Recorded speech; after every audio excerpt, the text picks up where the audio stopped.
चलिए बच्चों, हम बात करने जा रहे हैं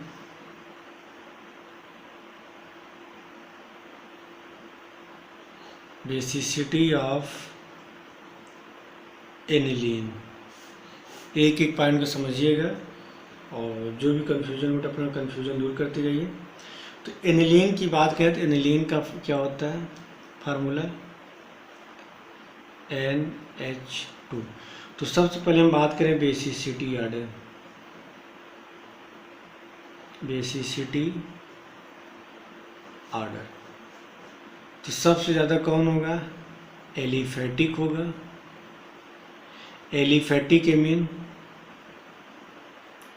फिर आपको होगा अमोनिया, अमोनिया के बाद आपको होगा एनिलीन। अब सारी चीज़ों को एक्सप्लेन करेंगे। जैसे एग्जांपल की हम बात करें CH3 NH2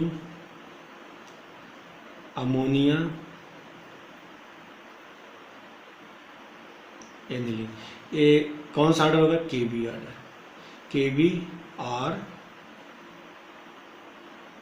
बेसिसिटी। यदि आपसे पूछ लिया PKB वैल्यू किसका ज़्यादा होगा तो क्या बताएंगे? एनिलीन, फिर क्या बताएंगे? अमोनिया, फिर क्या बताएंगे? Methyl amine.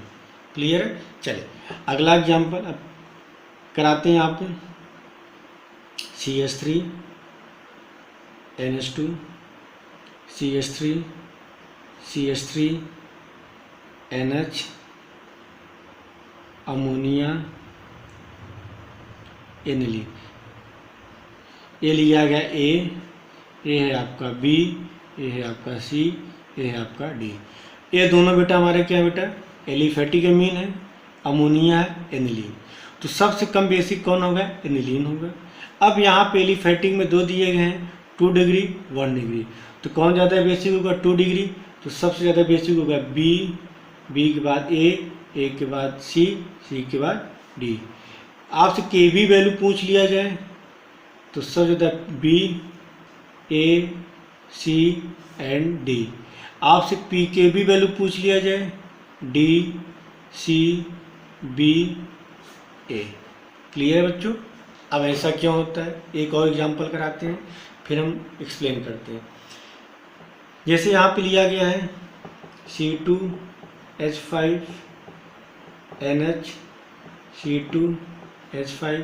अगला एग्जांपल दिया गया C2H5N C2H5 C2H5। अगला एग्जांपल है अमोनिया, फिर लास्ट में आपका एनिलीन। ये है आपका A, ये है आपका B, ये है आपका C, ये है आपका D। ये आपका एथाइल एमीन है, ये आपका भी एथाइल एमीन है, ये अमोनिया है। ये दोनों हमारे क्या बेटा? एलिफेटिक एमीन है, ये अमोनिया एनिलीन। अब एलिफेटिक एमीन सबसे ज़्यादा बेसिक होगा, फिर अमोनिया होगा, फिर एनिलीन। अब रीजन क्या भी बता रहे हैं। अब एलिफेटिक में यहाँ पे क्या दिया गया है? एथाइल दिया गया है। ये आपका 2 डिग्री है, ये आपका 3 डिग्री। तो एथाइल केस मैंने बताया था सबसे ज़्यादा कौन होता है? 2 डिग्री होता है, फिर आपका 3 डिग्री होगा, फिर आपका 1 डिग्री। तो सबसे ज़्यादा बेसिक कौन होगा? A होगा, फिर B होगा, फिर C होगा, फिर D होगा। आपसे PKB वैल्यू पूछ लिया जाए D C B A, KB value पूछ लिया जाए A B C and D। अब आपसे पूछा जाता है कि methyl amine is more basic than aniline. आप रीजन में क्या बताएंगे? अब सारे पॉइंट को समझिएगा और जो भी कंफ्यूजन हो आप या पूछा जा सकता है। एक एक पॉइंट को समझना बेटा। बेसिसिटी क्या होती है? Basicity directly proportional to KB value या inversely proportional to PKB value. अब एक प्रॉब्लम करा रहे हैं यहाँ पे, और प्रॉब्लम क्या है बेटा? मेथाइल एमीन और एनिलीन को लेकर है। आपसे पूछा जा सकता है methyl amine is more basic than aniline, या दूसरा पूछा जा सकता है KB value of methyl amine is more than aniline. या पूछा जा सकता है pKb value of aniline is more than methyl amine, means इन दोनों में बेसिक कौन ज़्यादा होगा, मिथाइल, मीन्स इसकी Kb वैल्यू ज़्यादा होगी, pKb वैल्यू किसकी ज़्यादा होगी, एनिलीन। तो एक एक पॉइंट में समझिएगा ऐसा क्यों होता है। चलिए एक एक पॉइंट समझिएगा।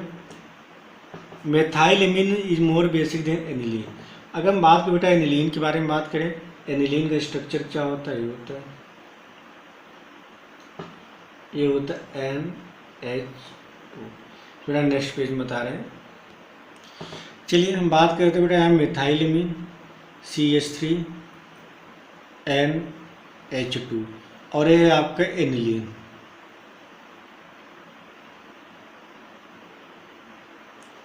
Kb वैल्यू किसकी ज़्यादा होगी, pKb वैल्यू किसकी ज़्यादा होगी, और बेसिसिटी, ये है आपका A, ये है आपका B।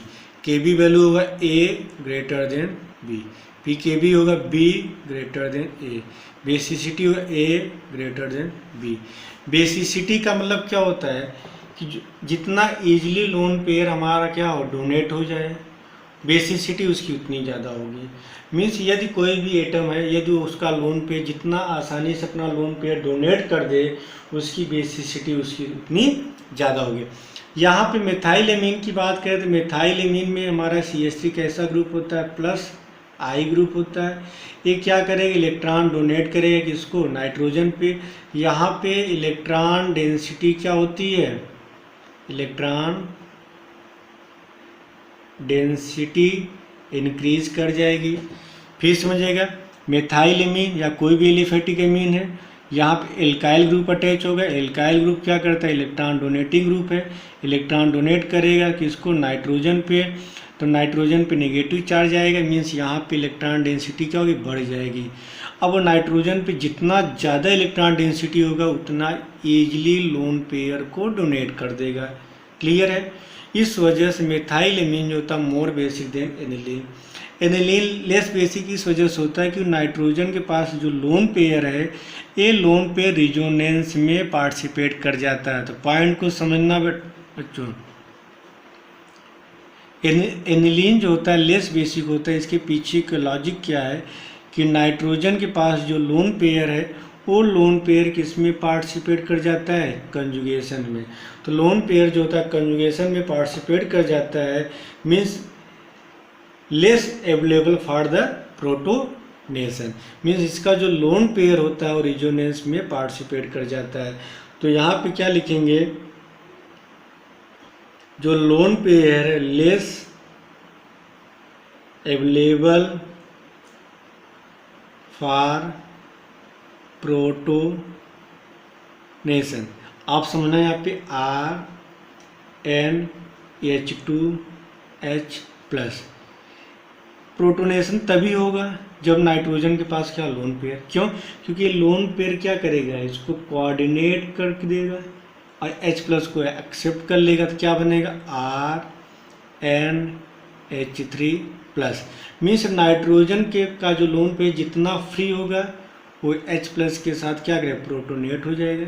लेकिन एनिलीन के केस में हम क्या देख रहे हैं, एनिलीन के केस में क्या होता है, नाइट्रोजन के पास जो लोन पेयर होता है वो रिजोनेंस में चला आता है, तो प्रोटोनेशन हमारा इजीली नहीं हो पाता है। इस वजह से एनिलीन जो होता है less basic than methyl amine. Point को आपको रीजन क्या बताना है कि मेथाइल केस में हमारा एल्काइल ग्रुप CH3 होता है, ये क्या करेगा, इलेक्ट्रॉन डेंसिटी को बढ़ा देता है, तो नाइट्रोजन इजीली अपना लोन पेयर डोनेट कर देता है। एनिलीन के केस में क्या है, जो लोन पेयर होता है रिजोनेंस में पार्टिसिपेट कर जाता है, मीन्स ये जो लोन पेयर है less available for the protonation. इस वजह से एनिलीन जो होता है less basic then aliphatic amine. Point को नोट करिए बेटा। अब एक एक पॉइंट को समझिए। लोन पेयर जितना ज़्यादा रिजोनेंस में पार्टिसिपेट करता है बेटा, बेसिसिटी उसकी उतनी ज़्यादा होती है। नाइट्रोजन से जितना ज़्यादा एल्काइल ग्रुप अटैच होगा उसकी बेसिसिटी उतनी ज़्यादा होगी। तो जैसे यहाँ पे एग्जांपल की हम बात करें,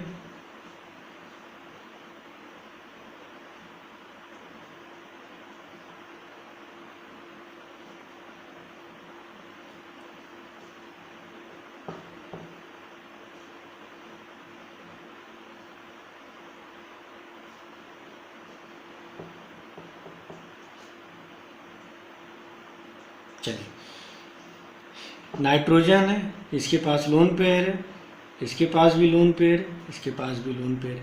आपसे पूछा जाए ए, बी और सी में बेसिसिटी आर्डर बताना है, केबी आर्डर बताना है, पीकेबी। तो बेसिसिटी किस पे डिपेंड करता है? प्लस आई इफेक्ट पे। यहाँ पे नाइट्रोजन के पास क्या लोन पेयर है, ये लोन पेयर रेजोनेंस में पार्टिसिपेट करेगा। यहाँ पे भी नाइट्रोजन के पास लोन पेयर है, ये भी रेजोनेंस में पार्टिसिपेट करेगा। यहाँ पे भी लोन पेयर रेजोनेंस में पार्टिसिपेट करेगा। मेन बेंजीन रिंग से अटैच एटम के पास यदि लोन पेयर है तो ये लोन पेयर रेजोनेंस में पार्टिसिपेट करेगा, इसका भी लोन पेयर रेजोनेंस में पार्टिसिपेट करेगा, इसका भी लोन पेयर रेजोनेंस में पार्टिसिपेट करेगा। लेकिन यहाँ पे इस वाले नाइट्रोजन से कौन सा ग्रुप अटैच है? CH3 CH3। यहाँ पे क्या अटैच है? CH3। और यहाँ पे एक भी ग्रुप नहीं है। CH3 ग्रुप कैसा होता है? प्लस आई ग्रुप होता है। यहाँ पे प्लस आई ग्रुप कितने हैं? 2।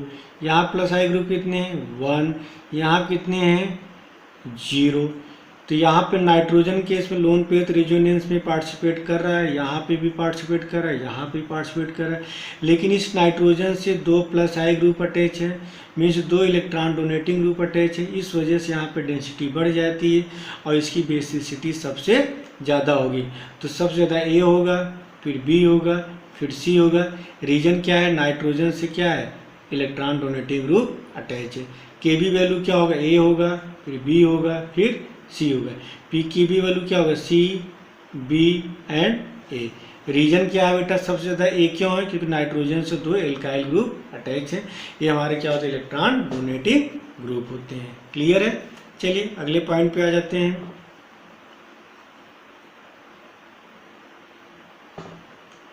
ये है आपका एनिलीन,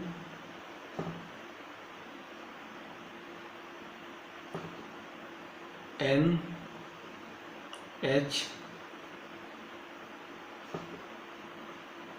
इस पॉइंट बेटा समझना यहाँ पे नाइट्रोजन नाइट्रोजन नाइट्रोजन। आपसे पूछा जाए बेसिसिटी केबी और पीकेबी। यहाँ पे नाइट्रोजन है, रेजोनेंस में पार्टिसिपेट करेगा। यहाँ का जो नाइट्रोजन है इधर भी पार्टिसिपेट करेगा, इधर भी पार्टिसिपेट करेगा। और यहाँ पे जो रेजोनेंस है लोन पेयर, यहाँ पे भी पार्टिसिपेट करेगा, यहाँ पे भी जाएगा बेटा, यहाँ पे जाएगा। तो सबसे ज़्यादा बेसिक कौन होगा? ए, बी और सी में कौन होगा? ए, फिर बी, फिर सी। के बी कौन होगा? ए, बी, सी। पी के बी होगा सी, बी एंड ए होगा। क्यों बेटा? क्योंकि बच्चों यहाँ पे नाइट्रोजन का जो लोन पेयर है सिर्फ एक वाले रिंग में पार्टिसिपेट कर रहा है। यहाँ पे नाइट्रोजन के पास जो लोन पेयर है बेटा, यहाँ पे भी जाएगा, यहाँ पे भी जाएगा। इस वाले केस में क्या है? जो लोन पेयर इस वाले भी रिंग में पार्टिसिपेट करेगा, यहाँ पे पार्टिसिपेट करेगा, यहाँ पे पार्टिसिपेट करेगा। तो यहाँ पे सबसे कम इलेक्ट्रॉन डेंसिटी होगा, मीन्स यहाँ पे प्रोटोनेशन डिफिकल्ट होगा। यहाँ पे 2 रिंग में जा रहा है और यहाँ पे 1 रिंग में। तो सबसे ज़्यादा बेसिक होगा ए, बी एंड सी होगा। क्लियर है? चलिए सबसे ज़्यादा एलिफेटिक एमीन होगा, फिर बेंजाइल एमीन होगा। Benzyl amine means CH2 NH2। और लास्ट में हमारा कौन सा होगा? एनिलीन। क्लियर है? इतने पॉइंट बेटा नोट करिए। चलो बेटा आपका NCERT का प्रॉब्लम है, लिखा गया arrange the following in the decreasing order of their basic strength. ये आपके एनिलीन दिया गया है, एथाइलेमीन, डाईएथाइलेमीन, अमोनिया। ये दोनों एलिफेटिक एमीन है, फिर अमोनिया, फिर आपका एनिलीन। तो सबसे बेसिक कौन होगा? 2 डिग्री एथाइलेमीन, फिर 1 डिग्री, फिर अमोनिया, फिर आपका एनिलीन। तो ये आपका देखिए बेटा ऑर्डर दिया गया, इसको एक बार देख लीजिएगा। चलिए यहाँ पे आ जाइए बच्चों। Arrange the in the following NCERT problem in decreasing order of pKb value. आपको पीकेबी वैल्यू बताना है कि सबसे ज़्यादा पीकेबी वैल्यू किसका होगा। तो यहाँ पे देखिए पीकेबी वैल्यू किसका ज़्यादा होगा? जो सबसे कम बेसिक होगा। यहाँ पे लिखा है C2H5NH2, यहाँ पे C6H5NHCH3, यहाँ पे C2H5 का होल ट्वाइस NH, और लास्ट में क्या दिया गया C6H5NH2। अब एक एक पॉइंट बेटा हम एक्सप्लेन करें, इसको समझते जाइएगा। तो यहाँ पे देखिएगा, पहला प्रॉब्लम करा रहे हैं, पूछा गया है in decreasing order of pKb value. ठीक है, डिक्रीजिंग आर्डर या इंक्रीजिंग आर्डर कुछ भी पूछे तो देखिए आपका दिया गया C2H5NH2। सेकेंड आपका दिया गया बेंजीन रिंग बनाया है NHCH3। सेकेंड क्या दिया गया है C2H5NH, और फोर्थ आपका दिया गया एनिलीन दिया गया है। एक एक प्रॉब्लम को समझना बच्चों। ये है आपका ए है आपका बी, ये है आपका सी, ये है आपका डी। अब यहाँ पे समझना, ये है आपका ethylamine, di ethylamine, aniline, N methyl aniline, IUPAC बात बेटा एन मेथाइल एनिलीन या बेंजीन एमीन। ये दोनों बेटा हमारे क्या एलिफेटिक एमीन है, और ये आपका एनिलीन है। अब ये आपका 1 डिग्री एथाइल एमीन है, ये आपका 2 डिग्री है, ये आपका 1 डिग्री है, ये आपका 2 डिग्री। तो पहले हम बेसिसिटी की बात करें तो सबसे ज़्यादा बेसिक कौन होगा, सी होगा, सी के बाद ए होगा, ए के बाद बी होगा, बी के बाद डी होगा। बेटा समझ में आ रहा है ऐसा क्यों है? ए आपका ethyl amine, di ethyl amine, aniline, N methyl aniline है। तो ये दोनों तुम्हारे क्या होता है एरोमेटिक हुए। एरोमेटिक एमीन सबसे लेस बेसिक होता है। अब यहाँ पे एलिफेटिक में 2 दिए गए हैं, 2 डिग्री एथाइल एमीन, 1 डिग्री, तो 2 डिग्री ज़्यादा बेसिक होगा, तो सबसे ज़्यादा सी होगा, फिर ए होगा। इन दोनों में बात करें तो बी ज़्यादा बेसिक होगा। क्यों? क्योंकि यहाँ पे भी लोन पेयर रेजोनेंस में जा रहा है, यहाँ पे भी रेजोनेंस में जा रहा है, लेकिन यहाँ पे CH3 ग्रुप दिया गया, CH3 की वजह से बेसिसिटी बढ़ जाएगी। तो पेपर पूछा क्या गया पीकेबी वैल्यू, तो पीकेबी वैल्यू क्या होगा, जस्ट उल्टा डी, डी के बाद बी, बी के बाद ए के बाद सी होगा। क्लियर है? चलिए अगला प्रॉब्लम दिया गया है in increasing order of basic strength. Increasing order में आपको बताना है, एक एक पॉइंट को समझना बच्चों। चलिए दिया गया है बेंजीन रिंग NH2, सेकेंड क्या दिया गया बेंजीन रिंग NCH3, अगला दिया गया C2H5NH, C2H5, और लास्ट में क्या दिया गया CH3NH2। ये दोनों हमारे एरोमेटिक एमीन होंगे कि बेंजीन से नाइट्रोजन, बेंजीन से नाइट्रोजन। ये दोनों आपके एलिफेटिक है। ये आपका 2 डिग्री होगा, ये आपका 1 डिग्री होगा। तो सबसे ज़्यादा कौन होगा, इसको मान लीजिए ये आपका बी, ये आपका सी, ये आपका डी। सबसे ज़्यादा सी, सी के बाद डी, डी के बाद बी, बी के बाद ए। सी क्यों है? क्योंकि 2 डिग्री एमीन है। फिर सी के बाद डी आएगा। ये दोनों इससे ज़्यादा बेसिक किस वजह से हैं? क्योंकि जो नाइट्रोजन का जो लोन पेयर है इसमें भी रेजोनेंस में चला जाएगा, यहाँ पे भी रेजोनेंस में चला जाएगा। इस वजह से ए और बी सबसे कम बेसिक होंगे। तो अब सी और डी में सबसे ज़्यादा सी होगा क्योंकि 2 डिग्री है, फिर हमारा डी होगा। अब इन दोनों में ए और बी में बी का ज़्यादा होगा। रीजन क्या है? क्योंकि यहाँ पे भी नाइट्रोजन का लोन पे रेजोनेंस में जा रहा है, यहाँ पे भी रेजोनेंस में जा रहा है, लेकिन यहाँ पे CH3 ग्रुप अटैच है, मतलब प्लस आई ग्रुप क्या करता है बेसिसिटी को बढ़ा देता है। तो सबसे ज़्यादा बेसिक होगा सी, फिर डी, बी एंड ए। चलिए फोर्थ वाला देख लीजिए। चलिए बेटा इसके बारे में बेटा कल के लेक्चर में बात करेंगे। तो आज के इतना ही, थैंक यू।